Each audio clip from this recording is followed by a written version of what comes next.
ये साहब जबरदस्त सवाल है और ये सवाल है रेलवे, डिफेंस, इन सब से हटा करके अब हम पहुंचते हैं डिफेंस के पास में। डिफेंस में, डिफेंस के अंदर आप पहुंचे डीआरडीओ के पास। डीआरडीओ ने साथियों हाल ही में एक कारनामा कर दिया है। और क्या कारनामा किया है इसने?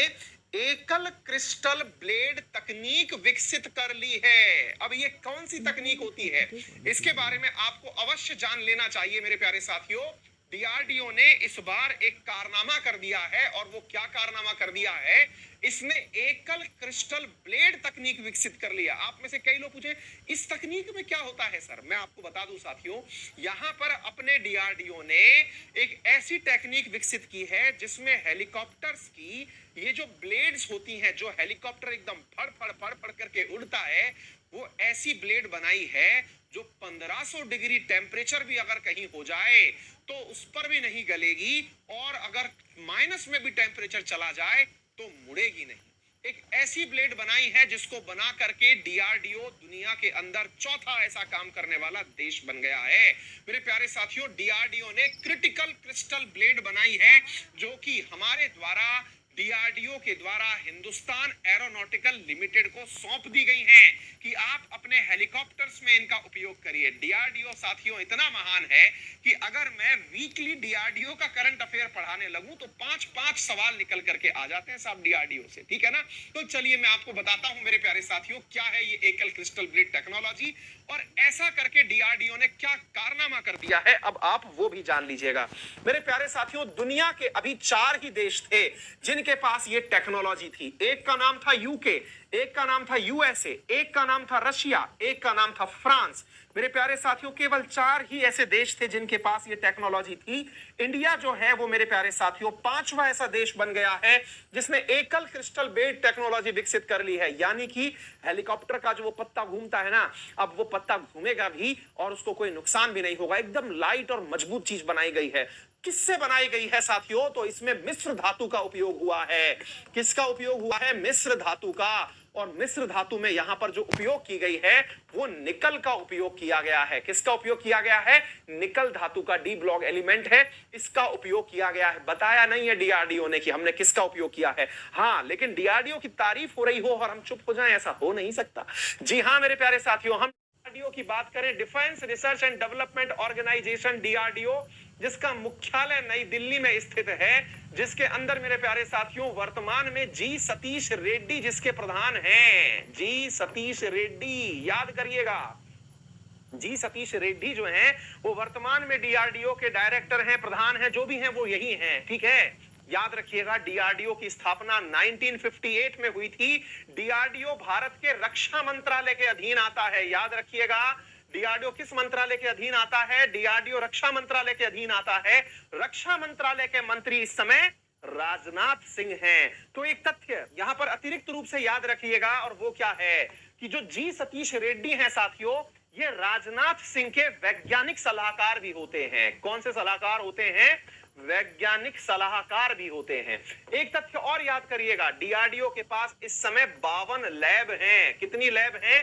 52 लैब हैं। और मैं आपको जानकारी देना चाहूंगा, इसने अपनी ये बनाई हुई क्रिस्टल ब्लेड सौंप दी है किसको? HAL को। ये HAL क्या है?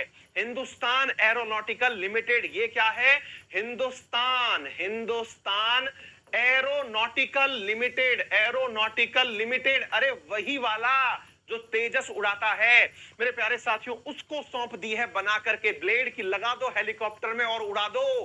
मेरे प्यारे साथियों, ये जो HAL है, इसके पता है मुखिया कौन है? भैया ये आर माधवन है। अरे ये आर माधवन वो वाले आर माधवन नहीं है जो कि रॉकेटरी मूवी के अंदर किरदार निभा रहे हैं, नंबी नारायण का नहीं। मेरे प्यारे साथियों, ये आर माधवन जो है ये वैज्ञानिक का नाम है। HAL के ये इस समय मुखिया हैं। HAL कहां पर है? बेंगलुरु में है। बेंगलुरु में है मेरे प्यारे साथियों। बेंगलुरु कहां है? कर्नाटक में है।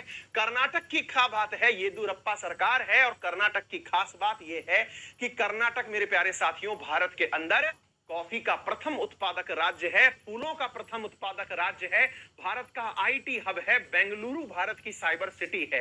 ये तथ्य आपको यहां से बेंगलुरु के बारे में मिल जाते हैं।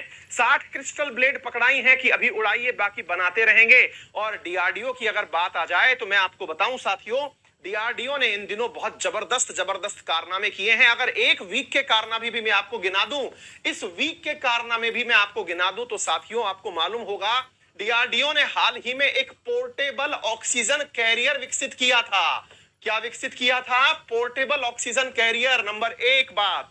दूसरी बात मेरे प्यारे साथियों, ये वाली जो रॉकेट ब्लेड है, हेलीकॉप्टर ब्लेड तो हो ही गई है, हेलीकॉप्टर ब्लेड तो ये विकसित कर ही दी हैं डीआरडीओ के द्वारा। नंबर तीसरी चीज मेरे प्यारे साथियों, air independent propellant technology for submarine विकसित की है। क्या विकसित की है?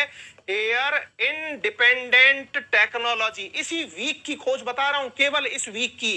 Air independent propellant technology, propellant technology for submarine. इसका मतलब क्या है कि भारत जो है वो अब सबमरीन के अंदर ऐसी भी टेक्नोलॉजी का उपयोग कर पाएगा जो पानी के नीचे तैरती हैं, उनमें बिना वायु के भी ईंधन जल पाएगा, ऐसी टेक्नोलॉजी विकसित कर पाएगा। आज जब मैं आपको क्लास में क्वेश्चन पढ़ा रहा हूं, कल इसके ऊपर अलग से भी सवाल पढ़ाऊंगा, और वो है उसका नाम पाइथन 5। मेरे प्यारे साथियों, टेक्नोलॉजी नहीं, ये एक एयर टू एयर मार करने वाली मिसाइल है जो किसके द्वारा विकसित की गई है? डीआरडीओ के द्वारा। रिसेंटली इसका हवा से हवा में परीक्षण किया गया है। कहां पर? गोवा के तट पर परीक्षण किया गया है। ये चीज मेरे प्यारे साथियों केवल इस सप्ताह की है, एक सप्ताह की करंट की न्यूज है। डीआरडीओ के द्वारा भारत में विकसित की गई ये air to air defence missile है, एयर टू एयर, और सक्सेसफुली स्ट्राइक रेट आई है 100% की स्ट्राइक रेट पर मेरे प्यारे साथियों यह कार्य किया गया है। उम्मीद है आप सभी साथियों को यह बात बेहतरीन तरीके से समझ में आ गई होगी। क्लियर है?